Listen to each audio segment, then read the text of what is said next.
has given, as objecting to that statement of Abu Bakr, may Allah be pleased with him, with the expression that you mentioned in the question puts Allah and his creation on the same footing and makes no difference between the one true God and the false gods. So according to him, the one who insults a false god is like the one who insults the true God.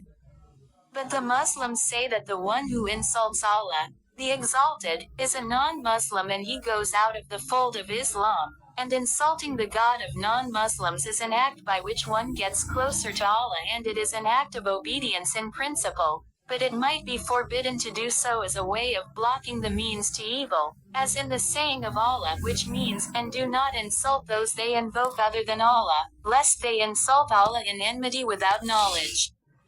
Thus we have made pleasing to every community their deeds. Then to their Lord is their return, and he will inform them about what they used to do. Quran 6:108. Nevertheless, it might be permissible to do so if there is a preponderant benefit to do it, or that this suits the circumstance, and this is what Abu Bakr did. Ibn Hajar said in Al-Fath, the Arabs used to insult with this expression but with the wording, mother, i.e. saying, go suck the clitoris of your mother, so Abu Bakr wanted to exaggerate in insulting Urwa by placing what Urwa worshipped in the position of his mother, and he did so because of being angered by the statement that the Muslims would flee and leave the Prophet alone, so there is a permissibility of uttering offensive words to scorn someone who did something by which he deserves this. Ibn al-Munir said, in the words of Abu Bakr, there is a depreciation of the enemy, and discrediting them, and making an insinuation to what they said that Al-Alat is the daughter of Allah. Allah is high above what they associate with him, i.e. if it were a girl, it will have what all females have.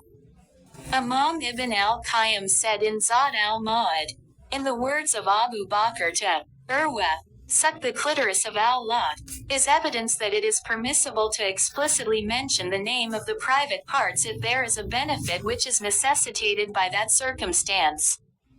Besides, Shaykh al-Islam Ibn Taymiyyah said, whenever the speaker is treating us unjustly, then we are not obliged to respond to him, i.e. the one who insulted us, in a good manner.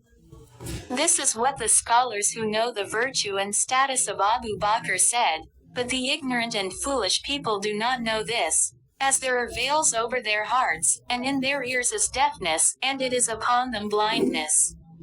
Finally, it should be noted in this regard that a Muslim is not permitted to listen to the misconceptions of the non-Muslims, especially if he does not have enough knowledge to refute their misconceptions, because he might go astray by listening to them. What is most important to us is that a Muslim's heart should be firm on the truth and that it is not affected by such misconceptions. As regards the enemies upon whom the decree of misguidance has come into effect, then they wander blindly in transgression even though all sorts of evidence and proofs are presented to them. Allah says, what means, indeed, those upon whom the word, i.e. decree, of your Lord has come into effect will not believe, even if every sign should come to them, until they see the painful punishment. Quran 10:96-97. Allah knows best.